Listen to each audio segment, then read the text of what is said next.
बांग्लादेश के हालात पर सूत्रों के हवाले से एक बड़ी अपडेट सामने आ रही है। बांग्लादेश में बन सकती है अंतरिम सरकार।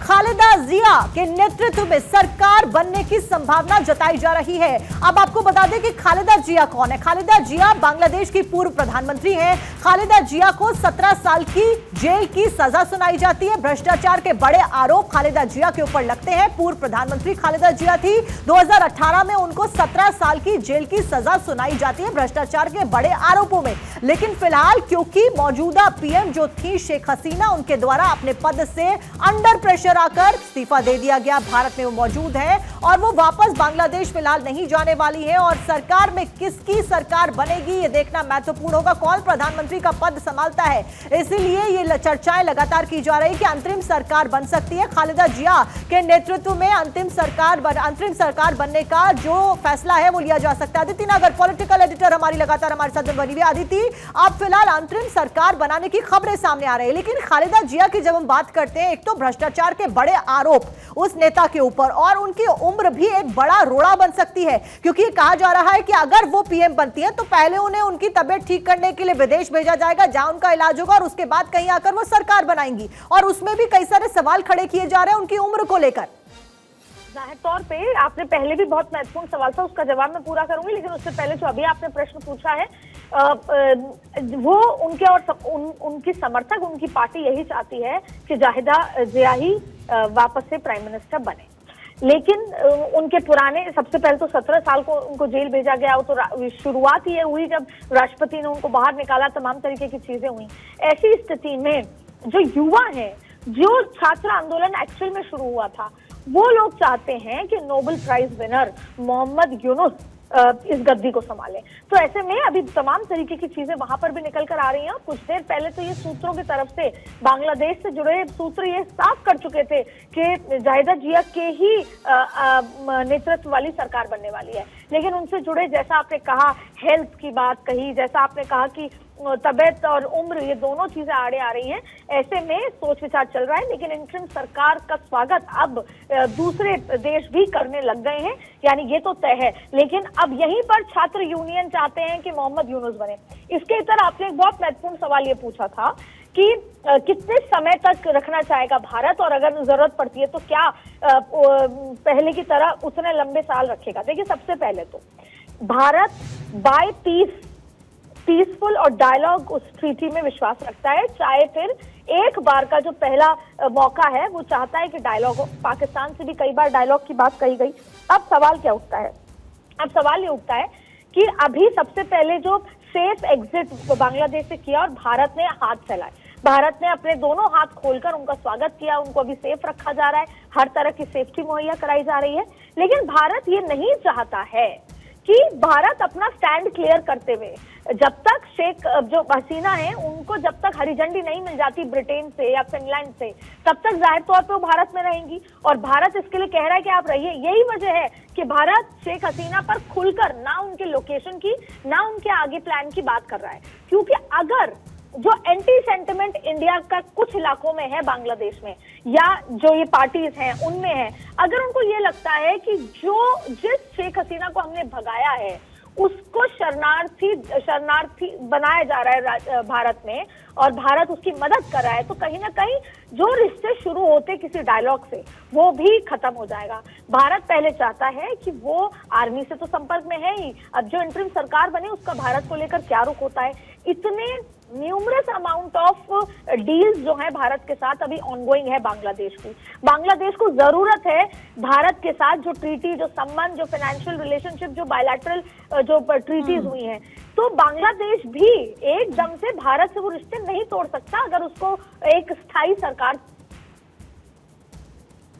अच्छा अदिति, इस बीच चाइना के इन्वॉल्वमेंट का जिक्र लगातार हम कर रहे हैं। ऐसे में चाइना को बहुत ज्यादा दिक्कत थी बांग्लादेश से, क्योंकि चाइना लगातार अपनी विस्तारवादी नीतियों के लिए जाना जाता है और कई सारे देश, जिसमें श्रीलंका हुआ और बांग्लादेश पे भी वो अपना हक जताता हुआ नजर आया था, और पाकिस्तान के साथ में भी उसने मैत्री का हाथ बढ़ाया, क्योंकि ये सभी देश भारत के साथ में अच्छे संबंध साझा नहीं करते। अगर पाकिस्तान, तो पाकिस्तान को अपना दोस्त चाइना बनाना चाहता था। ऐसे में टिस्टा प्रोजेक्ट को लेकर भी बड़ी बातें सामने आती है। चाइना कहना चाहता था कि टिस्टा प्रोजेक्ट उसको दिया जाए और रिवर का प्रोजेक्ट के ऊपर वो बनाए, उसके ऊपर भी चर्चा हम करेंगे। लेकिन इस बीच बड़ी खबर लगातार हम आपको बता रहे हैं, फिलहाल खालिदा जिया के नेतृत्व में अंतरिम सरकार के गठन की चर्चाएं बांग्लादेश में तेज हो गई हैं। खालिदा जिया बांग्लादेश की, माफ कीजिएगा, बांग्लादेश की पूर्व पीएम रह चुकी हैं और ऐसे में उन्हीं को दोबारा से प्रधानमंत्री की गद्दी सौंपी जा सकती है। अदिति एक बार फिर से हमारे साथ में जुड़ गई हैं। अदिति, फिलहाल अगर खालिदा जिया के नेतृत्व में अंतरिम सरकार का गठन हो जाता है बांग्लादेश में, तो इसका इंपैक्ट भारत पर कैसे पड़ेगा? क्योंकि भारत के अब तक के संबंध बांग्लादेश के साथ में बहुत अच्छे रहे हैं और यही कारण है कि शेख हसीना को हमने शरण भी दी है मौजूदा वक्त में। लेकिन अगर खालिदा जिया नेतृत्व में आती हैं, तो भारत के ऊपर इसका कूटनीतिक लिहाज से क्या कुछ असर पड़ता हुआ नजर आएगा? पार्टी से वो आती हैं, वो एंटी इंडिया सेंटिमेंट की पार्टी है शुरुआत से ही, इसलिए भारत के लिए बहुत ज्यादा अच्छी बात ये नहीं होगी। वो भी तब जब हम अब जहां पर, जैसे कि हमारे जितने ही पड़ोसी देश हैं, बांग्लादेश जिससे हमारे प्रगाढ़ संबंध थे, भारत के लिए भी वो जरूरी थी और भारत उनके लिए जरूरी था। इसके साथ साथ श्रीलंका का जिक्र करें, चाइनीज उनके संबंध ज्यादा बेहतर है, नेपाल का जिक्र करें, चाइना का सपोर्ट है और ऐसे तमाम जितने भी, खुद चाइना हमारा नेबर है। तो केवल अगर भूटान को छोड़ दिया जाए तो भारत अब जो एक्सपोज्ड है वो एंटी सेंटिमेंट अपने पड़ोसियों के साथ है। अब ये तो है परसेप्शन की बात, लेकिन अब जरूरतों की बात है। अब अगर खालिदा जिया के नेतृत्व वाली सरकार बनती है और वो जिस मोड पर खड़ी हैं, हर एक नए नेता को जो वापस आते हैं उनको एक स्थायी सरकार देनी होगी अपने लोगों को, और वो स्थायी सरकार तब मिल सकती है जब पड़ोसी देश के साथ उनके अच्छे संबंध हो, पड़ोसी देश के साथ जो व्यापार है वो मजबूत हो और भारत जैसी ग्रोइंग कंट्री, डेवलपिंग कंट्री जो G20 का नेतृत्व करके एशिया, साउथ एशिया का एक लीडर के रूप में उभरा है। तो ऐसे में अब ये बांग्लादेश की पहले स्टेप का इंतजार भारत कर रहा है।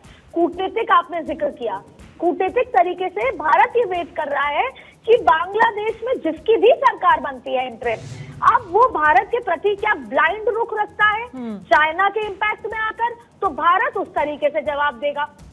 अगर वो सॉफ्ट रुख रखता है, दोस्ती का हाथ आगे बढ़ाना चाहता है, तो वो उस तरीके से। देखिए, ये कूटनीतिक बात है कि कभी भी किसी भी देश का किसी व्यक्ति विशेष से संबंध नहीं होता, वो देश के साथ होता है। शेख हसीना इंडिविजुअल एक अच्छा संबंध था और भारत नेबर होने का पूरा हक अदाई कर रहा है और यही वजह है कि उनको एक सिक्योरिटी। बिल्कुल। अच्छा अदिति, एक बड़ा सवाल यहाँ पर महत्वपूर्ण ये भी खड़ा होता है कि जिस तरीके से जो हिंसा है उसकी घटनाएं बढ़ रही हैं, कई लोगों को मौत के घाट उतार दिया गया है, 300 से ज्यादा लोग इस हिंसक झड़पों में अपनी जान गंवा चुके हैं बांग्लादेश में, और ऐसे में जो माइनॉरिटीज है खासतौर पर उनको टारगेट किया जा रहा है। क्या रिफ्यूजीज के भारत में दाखिल होने का खतरा भी एक तरीके से बड़ा चैलेंज भारतीय सरकार के सामने होगा आने वाले समय में?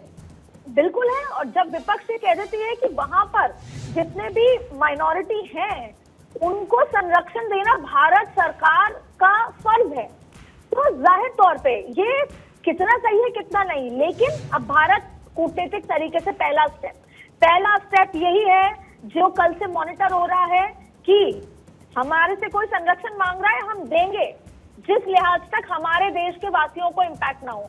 दूसरी बात है, बॉर्डर पे high and security, night curfew. क्यों? हमारे भारत में एक रहने वाले 140 करोड़ लोगों की सिक्योरिटी सबसे महत्वपूर्ण है। और वैसे रिफ्यूजीज का स्वागत भारत कर भी ले, लेकिन केवल और केवल उस शर्त पे कि भारत में कोई इंटरनल क्राइसिस ना हो, भारत में किसी भी तरह का खींचतान या तनावपूर्ण स्थिति ना हो, खास तौर पे त्रिपुरा, असम, मेघालय जो वो वाला इलाका है और पश्चिम बंगाल सबसे महत्वपूर्ण, किसी भी तरह की भारत ये नहीं चाहता कि किसी भी पड़ोसी देश में हो रही हिंसा या स्थिति की वजह से भारत में किसी भी तरह का तनाव या स्थिति खराब हो। यही वजह है कि आज 2:30 बजे और 3:30 बजे जो जयशंकर है वो ये बताना चाहते हैं कि 140 करोड़ लोग सुरक्षित हैं और बॉर्डर्स पे कोई तनाव जैसी स्थिति नहीं है। अगर कोई रिफ्यूजी आना चाहेंगे तो उनको एक अलग कैंप में रखा जाएगा, हालांकि उसके लिए अभी कोई फैसला नहीं लिया गया है। लेकिन अगर ये हिंसा बढ़ती है, इसीलिए इसीलिए अब शायद बेहतरी यही है साक्षी कि जल्द से जल्द इंटरिम सरकार बने, और क्योंकि जैसे ही सरकार बनेगी, जैसे ही लीडरशिप टेक ओवर करेगी कोई भी, उसको एक बार के लिए अपने देश में शांति का माहौल शुरू करना पड़ेगा।